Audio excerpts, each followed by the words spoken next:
Bradesco. Entre nós, você vem primeiro. Bradesco. Entre nós, você vem primeiro. Boa noite. Boa noite. O Jornal da Record começa com imagens exclusivas de uma quadrilha que furtava dinheiro de caixas eletrônicos sem usar explosivos. Os criminosos adulteravam os lacres do equipamento. 10 suspeitos foram presos, entre eles a mãe de um dos investigados, que, segundo a polícia, recebeu inclusive dinheiro de um dos furtos. A operação com policiais de Mato Grosso e São Paulo encontrou 10 suspeitos de integrar a quadrilha nas cidades de Araraquara, Mauá e na capital paulista. A investigação começou há 9 meses, depois que R$300 mil foram levados de um caixa eletrônico da Prefeitura de Sorriso, no interior de Mato Grosso. Os 2 homens nas imagens usam disfarces, um deles de segurança, o outro de técnico de manutenção.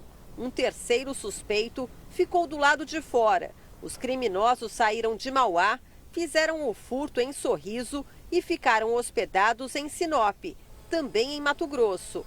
Lá foram ao banco depositar parte do dinheiro roubado nas contas de familiares. A ação foi rápida, durou menos de 5 minutos. E os criminosos nem precisaram usar explosivos para levar o dinheiro. Isso chamou a atenção dos investigadores, que descobriram um novo método adotado por essa quadrilha. Antes do furto, os criminosos invadiram caminhões de transporte de caixas eletrônicos para violar os lacres e deixar as máquinas mais vulneráveis. Tudo isso enquanto os caminhoneiros dormiam na estrada. Depois monitoravam o destino final dos caixas eletrônicos. A polícia também encontrou evidências de que o dono de uma empresa de segurança bancária repassava informações ao grupo. O empresário foi preso. Eles faziam todo um levantamento prévio e posteriormente repassaram aos executores do furto ao caixa eletrônico para executar o crime de forma mais tranquila. A polícia conseguiu identificar outras 7 ações da quadrilha. A mãe de um dos investigados foi presa. A Interpol foi acionada porque a irmã de um dos suspeitos mora na Austrália e, segundo a polícia, também recebeu parte do dinheiro. A defesa dos investigados não foi encontrada.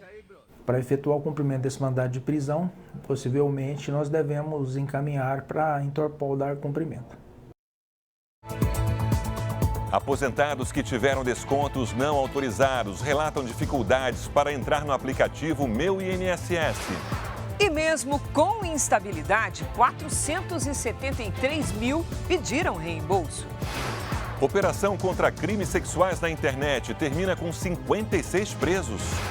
Polícia prende quadrilha que aterrorizava caminhoneiros em estrada que liga Curitiba a São Paulo. Presidente da Argentina altera regras de imigração. Saiba o que muda para os turistas brasileiros. Em viagem ao Oriente Médio, Donald Trump fecha a venda histórica de aviões da Boeing ao Catar. Em entrevista ao Jornal da Record, Arrascaeta fala sobre a artilharia do campeonato e dos sonhos que ainda tem com a camisa do Flamengo.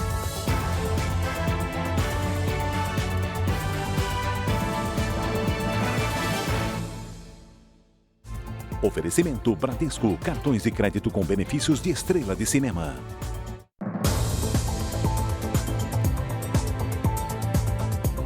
Pelo menos 56 pessoas foram presas por crimes sexuais contra crianças e adolescentes. A operação da Polícia Federal aconteceu em todo o país.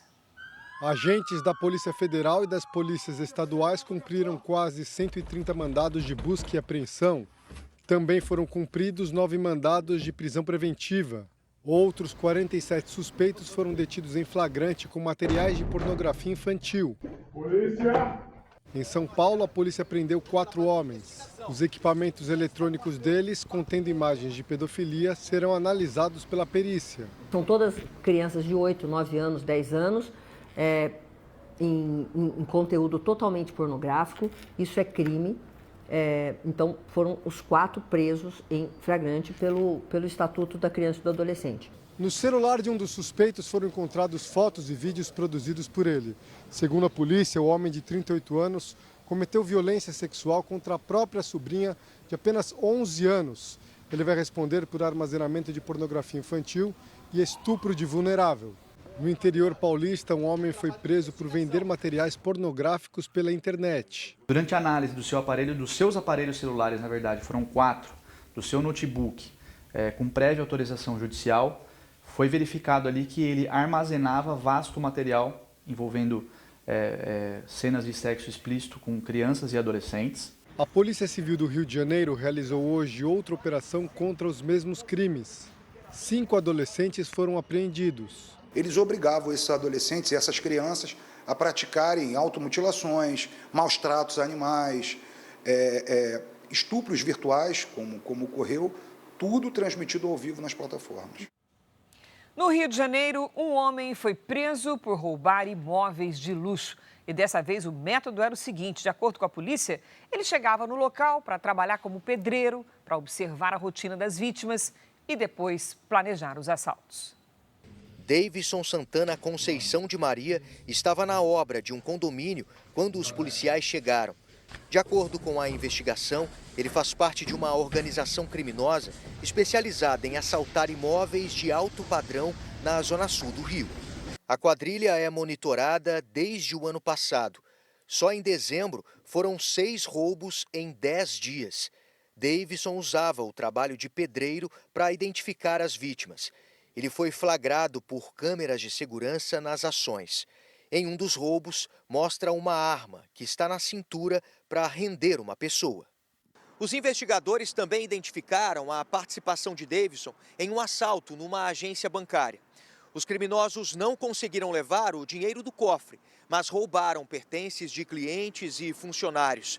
O perfil violento de Davidson chamou a atenção da polícia.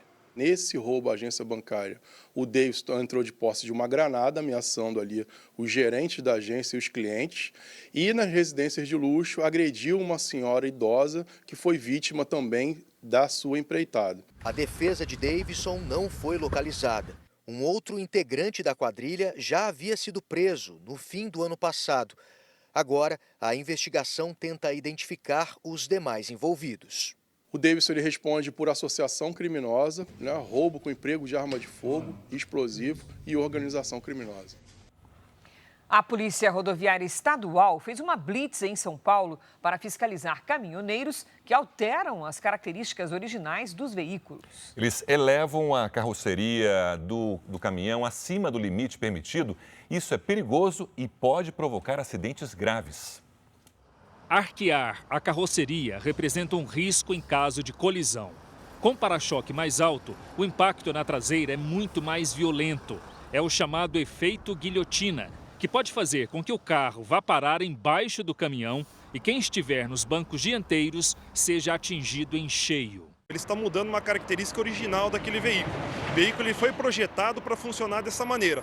Então, a partir do momento que ele eleva mais a traseira, isso pode dar problema de estabilidade, principalmente em curvas. Dependendo do tanto que ele elevou, pode alterar o posicionamento do para-choque, que vai aumentar e muito a gravidade num sinistro, numa colisão traseira, por exemplo.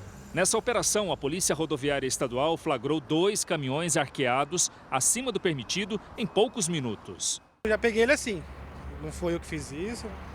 Então a gente anda por aí, mas a gente nem sabe se está regular, se não está.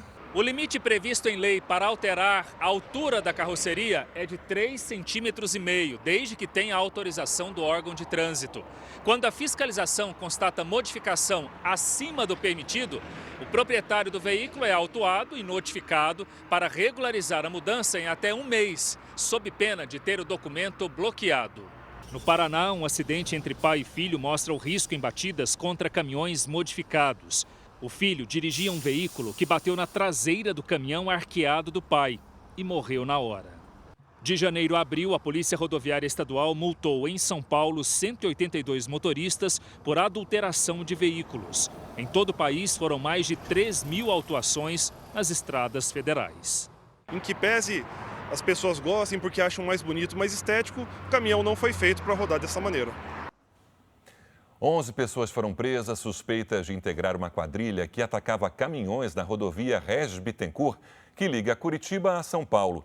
A câmera de segurança instalada em um dos veículos registrou a ação desses criminosos. Criminosos armados mandam o caminhão encostar. Eles chegam a atirar. Na sequência, param o carro na rodovia e rendem o motorista dentro da cabine. 3 homens entram no veículo e fazem o motorista de refém.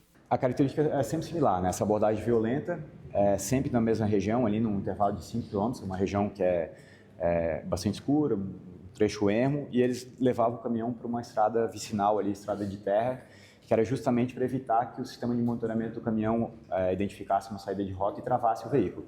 A quadrilha agia na rodovia Regis Bittencourt, que liga Curitiba a São Paulo. O alvo principal era carregamentos de produtos eletrônicos. As investigações começaram em outubro do ano passado, quando um falso roubo de carga foi denunciado à polícia.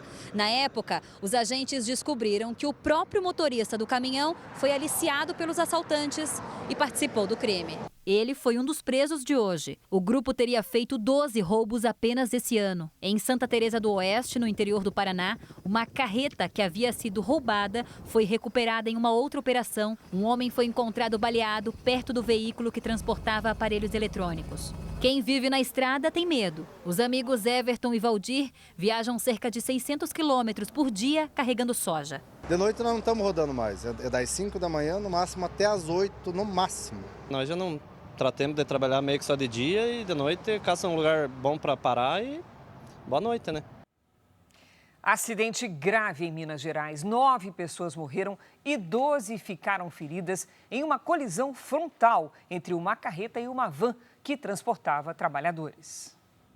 Imagens feitas logo depois do acidente mostram o início do resgate. Segundo os bombeiros, a carreta invadiu a contramão e os veículos bateram de frente. 9 pessoas morreram na hora, entre elas uma criança de 4 anos que viajava com o pai. Os feridos estão internados em hospitais de Francisco Sá e Montes Claros, no norte de Minas Gerais.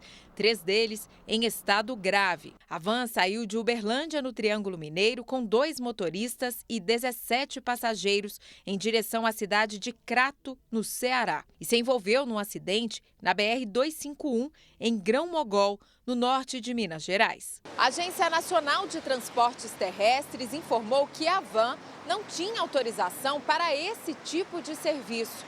O Ministério do Trabalho vai investigar se houve irregularidades envolvendo o transporte dos trabalhadores. Quem é que contratou essa van? Como essas pessoas entraram na van? Essa van tinha capacidade para esse número de pessoas? Então, isso tudo nós vamos analisar. O motorista da van está internado. Já o da carreta e o carona tiveram apenas ferimentos leves e foram atendidos no local. O caminhoneiro foi submetido ao teste do bafômetro, que deu negativo. Foi preso hoje em São Paulo o chefe de uma facção criminosa da Bahia. Bruno Teixeira da Silva, conhecido como Bruno Cabeça, vivia numa cobertura como essa no prédio de alto padrão na zona oeste da capital paulista. Documentos falsos, celulares, ouro, dinheiro e joias foram apreendidos. O criminoso que chefiava à distância o tráfico de drogas na cidade de Camaçari vai ser transferido para a Bahia. As forças de defesa de Israel afirmaram hoje que os terroristas do Hamas se escondem em prédios públicos da faixa de Gaza para usar civis como escudo. Ontem, o exército israelense destruiu uma célula de comando do grupo que funcionava em um hospital. Estas imagens divulgadas hoje mostram o momento em que um ataque aéreo israelense atingiu a área externa do hospital na cidade de Khan Yunis, no sul da faixa de Gaza. Segundo Israel, no local funcionava uma estrutura de comando do Hamas. As forças de defesa afirmaram que o grupo terrorista mantém a prática de se esconder em hospitais, escolas e prédios públicos para usar a população civil de Gaza como escudo humano. Hoje foi divulgada uma carta assinada por mais de 65 ex-reféns do grupo terrorista Hamas. Eles pedem ao primeiro-ministro Benjamin Netanyahu que retome as negociações para um acordo que liberte os sequestrados que ainda são mantidos em Gaza. O grupo cita a recente liberação do soldado Idan Alexander como um impulso histórico para que Israel volte à mesa de negociações. O premier israelense também respondeu hoje a uma declaração do presidente da França, Emmanuel Macron, que criticou a ação de Israel em Gaza. Netanyahu acusou o francês de ficar ao lado de uma organização terrorista e propagar propaganda falsa. O enviado especial do presidente Donald Trump para o Oriente Médio, Steve Witkoff, disse hoje que os Estados Unidos vão apresentar um novo plano para a libertação dos reféns e a retirada do Hamas da faixa de Gaza. Nesta quarta-feira, o presidente alemão Frank-Walter Steinmeier e o presidente israelense Isaac Herzog visitaram o kibbutz Be'eri e depositaram uma coroa de flores em homenagem às vítimas dos ataques de 7 de outubro de 2023. Steinmeier disse que a Alemanha não vai esquecer que ainda há reféns em Gaza. Você está acompanhando aqui no Jornal da Record a importante missão diplomática do presidente Donald Trump ao Oriente Médio. Ontem, na Arábia Saudita, nos últimos dias na Arábia Saudita e agora no Catar, onde Trump assinou hoje um acordo de 200 bilhões de dólares para comprar aviões da fabricante americana Boeing. Foi durante a visita de Trump a este país. O presidente americano foi recebido pelo líder do Catar, o sheik Tamim bin Hamad Al Thani. Durante o trajeto, o comboio passou por apresentações com dezenas de camelos e homens com espadas. Trump conversou com Al Thani sobre vários assuntos relacionados à geopolítica, entre eles as negociações para conter o programa nuclear do Irã. Mas o que levou o presidente americano ao Oriente Médio foram os negócios. Ele e o líder do Catar assinaram hoje um acordo no valor de 200 bilhões de dólares, equivalente a mais de 1 trilhão e 120 bilhões de reais. O Catar comprou 160 jatos da fabricante americana Boeing. É o maior pedido de jatos da história da Boeing. E isso é muito bom, disse Trump. As negociações devem ajudar na recuperação da empresa americana, que sofreu uma queda de 60% nas vendas no ano passado. Trump também participou de um jantar no Palácio Lusail. A agenda do presidente americano nessa quarta-feira foi extensa. Antes de chegar ao Catar, Trump teve compromissos na Arábia Saudita. Entre eles, um encontro histórico com o presidente da Síria, Ahmed al-Sharaa. Pela primeira vez em 25 anos, chefes de Estado dos dois países se reuniram. A conversa durou cerca de 30 minutos, na presença do príncipe herdeiro saudita Mohammed bin Salman. O encontro acontece após Trump anunciar que vai retirar as sanções econômicas dos Estados Unidos à Síria. Trump também incentivou o presidente sírio a normalizar as relações diplomáticas com Israel. Al-Sharaa tomou o poder em dezembro do ano passado, depois da queda do ditador Bashar al-Assad. Durante uma cúpula com países da região do Golfo, Trump disse que o fim das sanções vai dar à Síria a chance de um novo recomeço. O príncipe herdeiro afirmou que quer trabalhar com os Estados Unidos para aliviar as tensões no Oriente Médio. Veja a seguir: aposentados e pensionistas relatam dificuldades para acessar os canais do INSS e informar sobre os descontos ilegais. E ainda hoje, jogador uruguaio Arrascaeta fala com o Jornal da Record. Em entrevista exclusiva, Arrascaeta, artilheiro do Campeonato Brasileiro, fala sobre boa fase e expectativa para os próximos jogos na competição.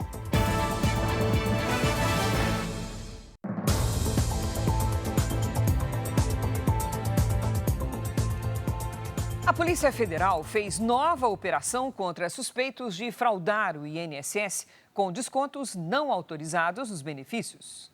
Mandados de busca e apreensão foram cumpridos em Presidente Prudente, interior de São Paulo. As buscas de hoje foram autorizadas pela Justiça Federal em Brasília. As investigações apontam que uma trilha financeira suspeita envolve Carlos Roberto Ferreira, presidente da Conafer. A entidade recebeu mais de 100 milhões do Fundo do Regime Geral de Previdência Social. Parte desse valor, 812 mil, foi repassada para Carlos Roberto, que direcionou a Cícero Marcelino e Ingrid Pikinskini e algumas das empresas do casal. Cícero e Ingrid foram os alvos da operação de hoje. Eles teriam ocultado bens comprados com dinheiro supostamente desviado. Na residência do casal, foram apreendidos carros de colecionadores, caminhonete, van, caminhão e moto de luxo. De acordo com as investigações, a Conafer, a entidade que se apresenta como representante dos agricultores familiares, teve um crescimento milionário nos valores recebidos com os descontos em folha. Os repasses do INSS saltaram de 350 mil em 2019 para 202 milhões em 2023. Entre 2019 e 2020, em plena pandemia, o crescimento dos valores enviados para a entidade foi de 16.000% e entre 2022 e 2023, o salto foi de 119%. Este é mais um desdobramento da operação da Polícia Federal e da Controladoria Geral da União contra o esquema de descontos fraudulentos no INSS. O valor total desviado ainda não foi revelado. Os investigadores inicialmente estimaram o prejuízo aos aposentados e pensionistas na casa de 6 bilhões e 300 milhões de reais. Já a Advocacia Geral da União pediu bloqueio de quase 2 bilhões e 600 milhões de reais das empresas e pessoas suspeitas de envolvimento nas fraudes. Este é o prejuízo mínimo estimado causado pelos descontos ilegais feitos pelas associações e sindicatos.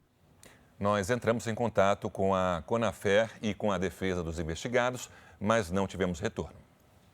Mais de 470 mil aposentados contestaram os descontos não autorizados de associações só hoje, que foi o primeiro dia de pedido de reembolso. O pedido pode ser feito pelo aplicativo Meu INSS, pelo site, pelo telefone 135, só que nem todo mundo que tentou conseguiu.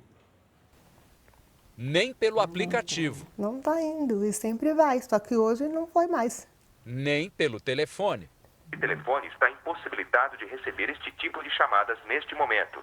Assim, a Ana tentou, sem sucesso, acionar os canais do INSS para contestar os descontos não autorizados na pensão dela e na aposentadoria da mãe. O salário já é mínimo, né? E aí fica menos ainda. Não dá para fazer, não dá para cumprir com todos os deveres da casa, da alimentação, meus remédios. Desde ontem, 9 milhões de aposentados e pensionistas que tiveram descontos começaram a receber mensagens pelo aplicativo Meu INSS informando que operações foram identificadas. A partir de hoje, esses beneficiários podem informar quais descontos foram indevidos. A notificação pode ser feita pelo site, pelo aplicativo ou pelo telefone 135. Segundo o INSS, até às 4 da tarde, quase 474 mil aposentados e pensionistas informaram descontos indevidos feitos por 41 associações.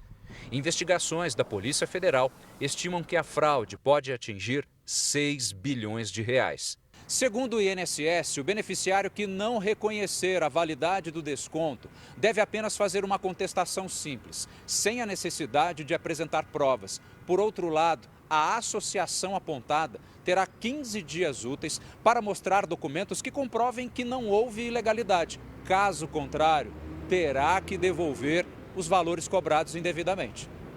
Esse pagamento não vai para a conta do segurado, ele vai para a conta do Tesouro e o INSS vai ressarci-lo pagando em folha. A presidente da Comissão de Direito Previdenciário da OAB de São Paulo sugere que também haja atendimento presencial. Seria necessário que o governo providenciasse uma maneira dessas pessoas serem atendidas presencialmente, seja na agência do INSS ou até na agência da Caixa Econômica Federal e dos Correios, como o governo chegou a divulgar no final de semana, que estaria pensando num plano para fazer esse atendimento presencial. Sem intimidade com a tecnologia, mas consciente de que vem sendo lesada, a dona Antônia não esconde a indignação. Para quem é mais sabido vai funcionar, né?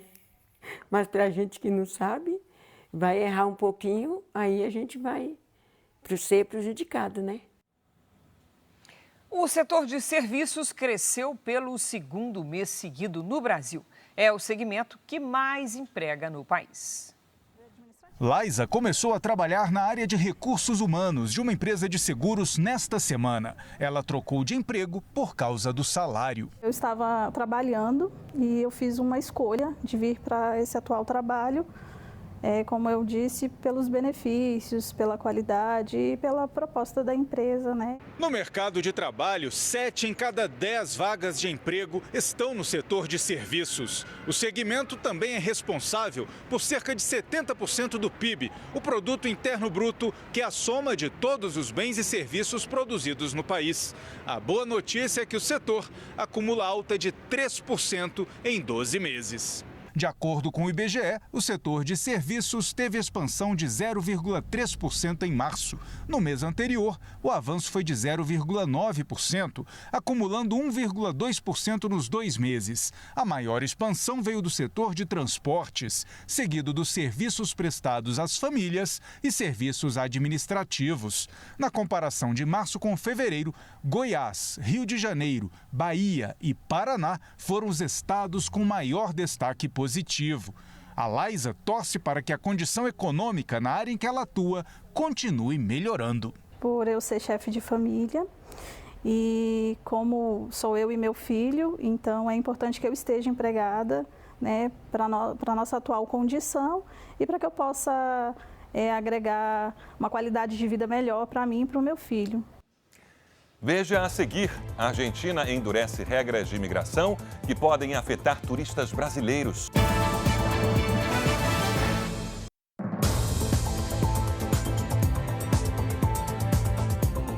Nove pessoas foram presas suspeitas de envolvimento em sequestros relâmpagos em São Paulo. Os criminosos agiam com violência e escolhiam as vítimas, principalmente em bairros de alto padrão. Ainda era madrugada quando os agentes saíram para cumprir mandados de prisão na capital, em Jandira, Carapicuíba e Cotia, na Grande São Paulo, e São Vicente, na Baixada Santista. Polícia, Lucas! Num dos endereços, o alvo era um casal que ainda dormia quando a polícia chegou. Difícil. 9 suspeitos foram presos. Segundo a delegacia anti-sequestro, os criminosos abordavam as vítimas em áreas de alto padrão. Os presos fazem parte de 2 quadrilhas diferentes, mas que agiam de forma semelhante. As vítimas eram abordadas e mantidas sob ameaça por várias horas. Algumas eram levadas para cativeiros, enquanto os criminosos acessavam celulares e contas bancárias. O dinheiro era rapidamente distribuído entre os membros dos grupos, para dificultar o rastreamento. Esse crime, só pela sua natureza, ele já é extremamente grave, porque atinge não só aquele que foi sequestrado, mas toda a sua família que vive aquele momento de desespero. A investigação começou após o sequestro relâmpago de um advogado em novembro do ano passado, na zona oeste da capital. 3 homens armados abordaram a vítima na porta de casa. Em março, o Jornal da Record mostrou uma operação que prendeu 6 suspeitos de participação em ataques desse tipo. Dados da Secretaria da Segurança Pública mostram que no primeiro trimestre foram registradas 61 ocorrências da chamada extorsão mediante sequestro no estado. Alta de quase 13% em relação ao mesmo período do ano passado. A gente pede para que as pessoas não fiquem paradas com os seus veículos na via pública, né? Ele fica no interior do veículo parado, estacionado. Isso é um alvo dessas organizações. Um inquérito foi aberto para investigar denúncia de racismo e bullying dentro de uma tradicional escola particular de São Paulo. Uma estudante bolsista de 15 anos ficou 2 semanas internada depois de ter sido encontrada desacordada num dos banheiros do colégio. É difícil superar o trauma. Que ela não dorme mais. Ela ouve a sala de aula rindo dela. A adolescente de 15 anos, que tem uma bolsa de estudo no Colégio Mackenzie, foi encontrada desacordada num banheiro da escola no dia 29 de abril. A mãe conta que desde o ano passado, a filha dizia sofrer bullying e ofensas racistas. Como era uma vitória para mim, meus filhos estarem ali, eu acreditei na escola e não acreditei na minha filha. Que ela era chamada de cigarro queimado, lésbica preta, que o cabelo dela era nojento, que ela era esquisita. A mãe afirma que a escola negou haver bullying ou racismo. Em mensagens trocadas com um colega, a adolescente dizia estar aflita com a ameaça de outras estudantes de espalharem um vídeo dela com o aluno num banheiro da escola. A menina pergunta: "Você tem noção que você acabou com a minha reputação?" e a gente solicitou que tanto o Mackenzie entregue as câmeras de segurança internas para saber quem era que estava no banheiro junto com a menor, como também que seja apreendido os outros celulares dos 3 menores envolvidos. A Polícia Civil investiga o caso. O celular da estudante foi apreendido e vai passar por perícia. A adolescente ficou internada em um hospital e depois foi para um centro de atenção psicossocial do SUS, de onde teve alta ontem. A estudante está em casa e não quer voltar a frequentar a escola. Em nota, o Colégio Mackenzie afirma que prestou atendimento imediato com suporte médico e psicológico e que também foi oferecido um plano de acompanhamento pedagógico personalizado. Diz ainda que qualquer manifestação de preconceito ou violência é tratada com máxima seriedade. Eles acabaram com a nossa família. Quis dar um futuro melhor e eles acabaram com o meu processo, né? A polícia da Bahia investiga um grupo criminoso que invade farmácias para roubar aquelas canetas emagrecedoras em Salvador. Canetas que entraram em definitivo para o noticiário policial, né, Sérgio? As investigações apontaram que os suspeitos são ligados ao tráfico de drogas. Em uma ação rápida, o suspeito esvaziou a geladeira de uma farmácia, onde estavam as canetas emagrecedoras. O prejuízo foi de R$40 mil. Apenas este mês, 6 estabelecimentos foram alvos de criminosos em Salvador. Como o preço dele é bastante alto em farmácias, muita gente está procurando no comércio ilegal. As investigações mostram que os roubos a farmácias na capital baiana têm sido cometidos por um grupo ligado ao tráfico de drogas. 7 integrantes foram identificados, 3 já estão presos. As canetas emagrecedoras são vendidas clandestinamente nas redes sociais e em aplicativos de mensagens pela metade do preço. O crime acontece também em outras cidades brasileiras. Em Foz do Iguaçu, no Paraná, a Receita Federal apreendeu hoje 126 canetas emagrecedoras com um homem que tentava embarcar no aeroporto. O medicamento seria levado para as regiões Norte e Nordeste. Em Fortaleza, os assaltantes renderam funcionários e clientes de uma farmácia para roubar as canetas emagrecedoras. Em Atibaia, interior de São Paulo, a polícia prendeu 2 suspeitos de um outro assalto. Entre 2023 e 2024, o número de roubos desses medicamentos aumentou 71% no país. Em São Paulo, uma quadrilha suspeita de enganar pessoas em caixas eletrônicos é investigada. Uma das vítimas teve um prejuízo de R$4 mil. A câmera de segurança da farmácia grava quando uma senhora de 65 anos chega para usar o caixa eletrônico. 2 homens já tinham instalado um dispositivo que prende o cartão na máquina. Nesse momento, os suspeitos se aproximam. Pede para ela digitar a senha, ele só fala que só dessa forma o cartão vai ser devolvido. Quando ela digita, ele memoriza a senha, ele troca um cartão, de portes do cartão e senha, ele começa a realizar saques e transferências. A vítima só percebeu que teve o cartão trocado quando deu falta de R$4 mil na conta. Hoje, a polícia cumpriu mandados de busca e apreensão. Ao menos 3 pessoas foram identificadas. Um dos homens que aparece na imagem é Marcos Antônio Carmo da Silva, de 42 anos, que ainda não foi encontrado. Não conseguimos contato com a defesa dele. Um outro suspeito de participar do esquema teve o celular apreendido, mas foi liberado. Segundo as investigações, os criminosos procuram principalmente por pessoas com pouca familiaridade com equipamentos eletrônicos. São Paulo teve hoje a manhã mais fria do ano. Vamos conversar com a Lidiane Sayuri para saber como é que o tempo vai ficar nessa quinta-feira. Lid, haja cobertor, meia, tudo que puder para a hora de dormir. Então, vem aí mais recorde? Pode ter sim, viu, Cris? Boa noite para você. Sérgio, boa noite. Boa noite, Lid. E boa noite para você que acompanha o JR. Até o fim da semana, São Paulo terá dias típicos de outono e o frio pode aumentar. Até sexta, as madrugadas continuam geladas, com termômetros entre 12 e 13 graus. À tarde aqui esquenta e faz até 27. No sábado, dia ensolarado, com máxima de 28. No interior paulista, cidades como Presidente Prudente, Bauru e Votuporanga enfrentam outro desafio: a baixa umidade do ar. Nas horas mais quentes do dia, os índices caem para menos de 30% e as temperaturas chegam aos 28 graus. Hoje a chuva apertou nas capitais Salvador e Macapá. Neste momento, temos nuvens espalhadas sobre os estados do norte. Amanhã, a combinação de uma frente fria com os ventos vindos do oceano provoca temporais em todo o litoral da Bahia. Salvador segue em alerta. Entre Natal e Recife, situação de perigo. A quantidade de água pode causar transtornos. Dia abafado e com instabilidade no Amazonas, Pará, Amapá e Roraima. No giro de temperaturas, faz até 29 graus em Porto Alegre e no Rio de Janeiro, 26 em Brasília, 30 em Fortaleza e até 32 em Porto Velho. Tempo delivery.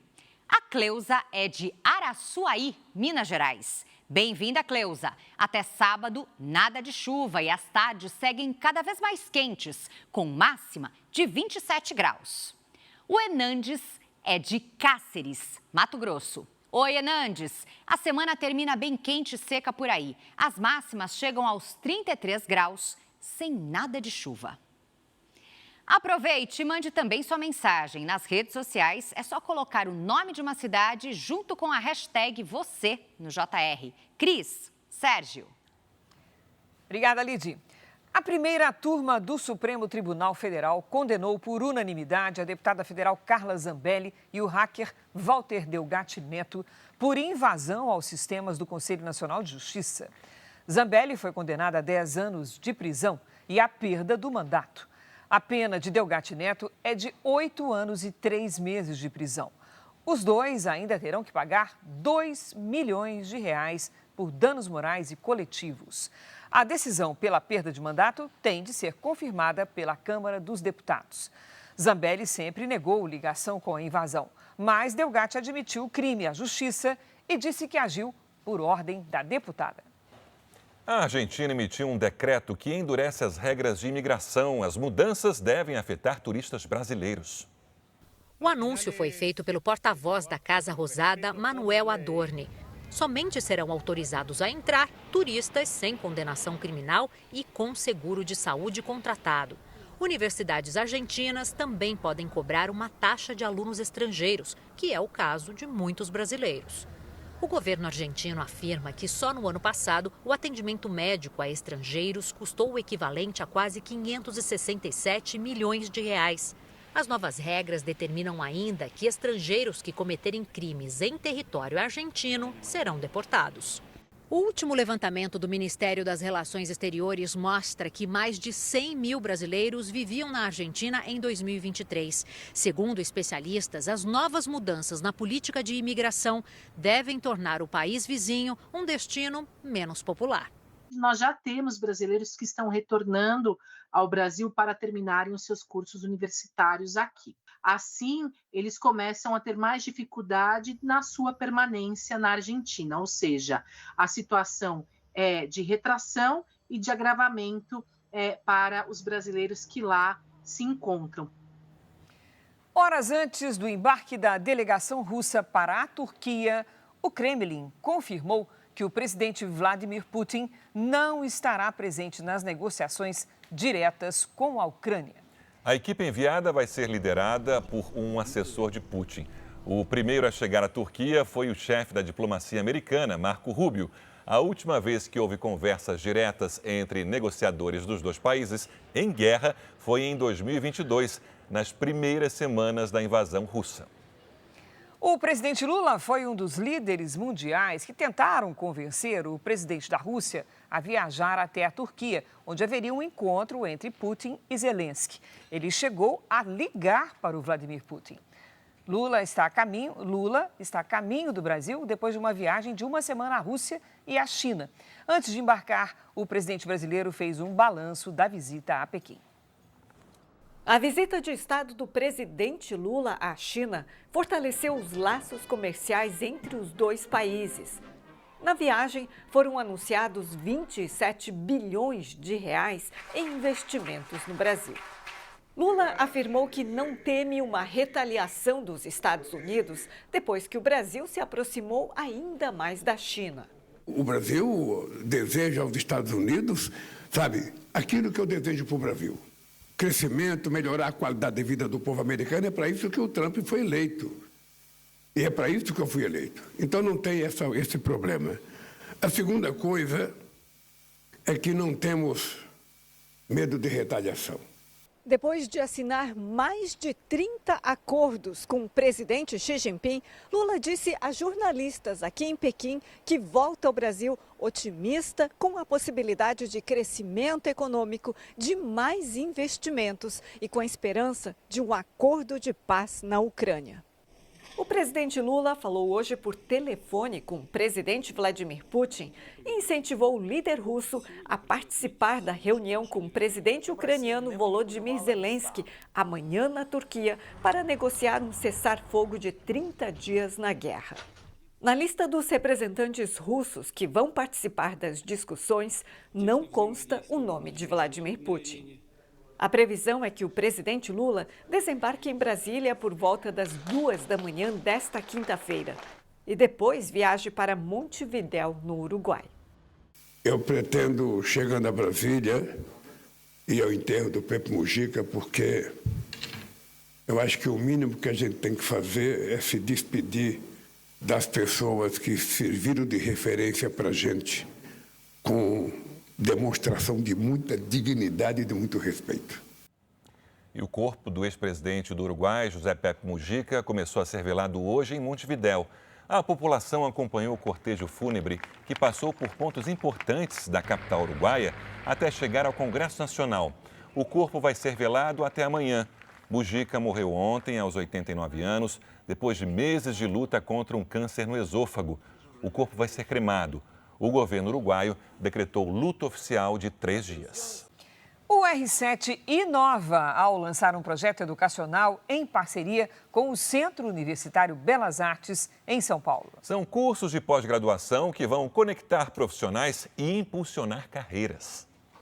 São mais de 40 cursos de pós-graduação nas áreas de arquitetura, artes, comunicação e marketing, design, educação, moda e relações internacionais. O R7 Pós-Graduação é uma parceria entre um dos maiores portais do Brasil e a excelência acadêmica do Centro Universitário Belas Artes de São Paulo. Há opções de especialização presencial, semipresencial e à distância, com duração de 3 a 4 semestres. Quando a gente pensou em trazer um veículo, um canal de comunicação para essa parceria com a gente, foi justamente para que a gente conseguisse atingir um público maior. E aí a escolha foi o R7, devido ao seu tamanho, a sua abrangência e toda a capilaridade que ele tem no mercado, mas que a gente também conseguisse ser um braço educacional desse veículo. Em um mundo em constante transformação, a proposta é conectar profissionais a conteúdos atuais e alinhados com as exigências do mercado. Uma oportunidade para quem quer impulsionar a carreira de um jeito inovador. Quanto mais você evolui em termos de aperfeiçoamento e aprendizagem, melhor pode ser a sua remuneração dentro desse mercado de trabalho. Para ter informações detalhadas sobre as especializações, acesse o site pós-graduação.r7.com. Lá você vai encontrar todos os cursos disponíveis, o dia, horário e local das aulas. De volta ao Brasil, Neymar está de volta aos treinos, mas ainda sem bola. O craque está cada vez mais perto de retornar ao time do Santos. Neymar fez hoje uma atividade no campo com a equipe de fisioterapia. Ele se recupera de uma lesão na coxa esquerda que sofreu há quase um mês. O camisa 10 deve voltar a jogar na semana que vem contra o CRB pela Copa do Brasil. Desde que voltou ao Santos, Neymar fez 9 partidas e marcou 3 gols. O Jornal da Record entrevistou com exclusividade o jogador uruguaio Arrascaeta. Paloma, a gente está falando de um ídolo do Flamengo, artilheiro do Brasileirão e um craque no país na atualidade. Pois é, joga muita bola há muito tempo, é impressionante. Arrascaeta falou sobre os sonhos que ainda tem no Flamengo e como é vestir a lendária camisa 10 do Zico. Flamengo e Palmeiras disputam semana a semana a liderança no Brasileirão. Apenas 2 pontos separam os clubes na tabela. O artilheiro da competição é rubro-negro. Arrascaeta já fez 7 gols. E é com o camisa 10 uruguaio que a gente vai conversar agora. O jogador que faz diferença em campo e levanta os torcedores é tímido. Você, esse ano, está com resultados em números tão bons quanto ou até melhores do que 2019, né? A que você atribui isso? Fico feliz por, como falo sempre, ajudar meus companheiros, seja com gol, assistências ou estando dentro do campo. Ano passado eu acabei, no final do ano, jogando algum jogo com uma lesão que me limitou um pouco. Hoje em dia, graças a Deus, me sinto bem e, como falo, podendo jogar meus companheiros, que é o mais importante. Esse ano começou de uma forma especial para o jogador. Ele recebeu de Zico, o maior ídolo do Flamengo, a histórica camisa 10. Sucesso e boa temporada, que a gente possa ter grandes vitórias e grandes conquistas. Chegar aqui e poder vestir a camisa que foi entregada por Zico é algo que bueno, vai ficar para a história, mas a sensação que eu senti nesse momento, a verdade que foi uma coisa muito incrível. Uma entrevista para a Record em 2019, você falou que um dos seus sonhos era ganhar muitos títulos com o Flamengo. Poder seguir crescendo na parte futebolística e conquistar o Mundial com o Flamengo. E agora? A gente tem conquistado muitas coisas, mas acredito que isso é o que nos move. Acredito que isso é o que faz a diferença de uma geração vitoriosa, uma geração que sempre quer mais, que sempre está brigando por coisas importantes. Ótima entrevista. No sábado, a partir das 6 da tarde, a Record, o R7 e o Play Plus vão transmitir Vasco e Fortaleza pela 9ª rodada do Campeonato Brasileiro. O jogo vai ser disputado no estádio de São Januário, no Rio de Janeiro. Cris, Sérgio. Dessa vez é no sábado. Sim, é no sábado. Valeu, Paloma. Nós ficamos por aqui. À 00:30 tem mais Jornal da Record. E você pode assistir a edição de hoje no Play Plus e em todas as nossas plataformas digitais. E a programação da Record também está ao vivo de graça no Play Plus. Você fica agora com a novela Força de Mulher e logo depois de Reis tem A Prova dos Casais e a formação da DR. E é ao vivo no reality Power Couple. Não perca! Ótima noite para você. Boa noite e até amanhã.